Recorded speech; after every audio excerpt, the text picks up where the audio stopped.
বিকেল হলে ঘরে যেন আর মন দাঁড়াতেই চায় না, সে যাই হয়ে যাক, ঝড় বৃষ্টি, শরীর খারাপ আর বা থাকুক মন খারাপ, বিকেল হলে বাইরে যেন আমার বেরোতেই হবে। আর এই 2 দিন ধরে আকাশটা বেশ মেঘলা মেঘলা, বাইরেটা প্রচণ্ড হাওয়া ছিল, ওয়েদারটাও খুব ভালো ছিল। আর দেখো, দেখতে দেখতে পুচকেটা কতটা বড় হয়ে গেল। এই তো কদিন আগেও হাঁটতে পারতো না ঠিক করে, কত ছোট ছিল। আর দেখো আজকে কি সুন্দর বল খেলছে।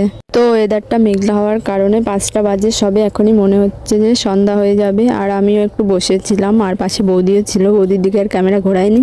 তো আমি এই যে এখানে বাচ্চারা খেলাধুলা করছে, আর সত্যি বলতে আমার ওদের দেখে এত হিংসা হয়।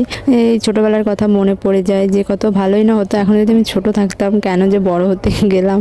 বড় হয়েছি, দায়িত্ব বেড়েছে, টেনশন বেড়েছে, সেই সবের জন্যই হয়তো এমনটা মনে হয় যে কেন বড় হতে গেলাম, ছোটই তো ভালো ছিল।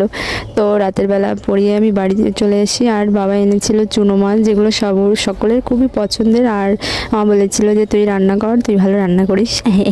নিজের প্রশংসা নিজে করছিলাম, আমি সত্যি ভালো রান্না করি। তোমাদের সবার ইনভাইট রইলো, একদিন আমার রান্না খেতে এসো কিন্তু।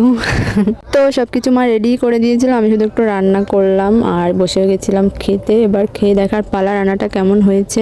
সবাই তো বলছিল ভালোই হয়েছে, আর আমি নিজে খাওয়ার পরে বুঝলাম যে রান্নাটা সত্যি দারুণ হয়েছিল, অসাধারণ হয়েছিল সত্যি। তো আজকের মধ্যে এখানেই ভিডিওটা শেষ করছি, দেখা হবে নেক্সট ভিডিওতে। তবে সবাই ভালো থেকো, সুস্থ থেকো, টাটা বাই।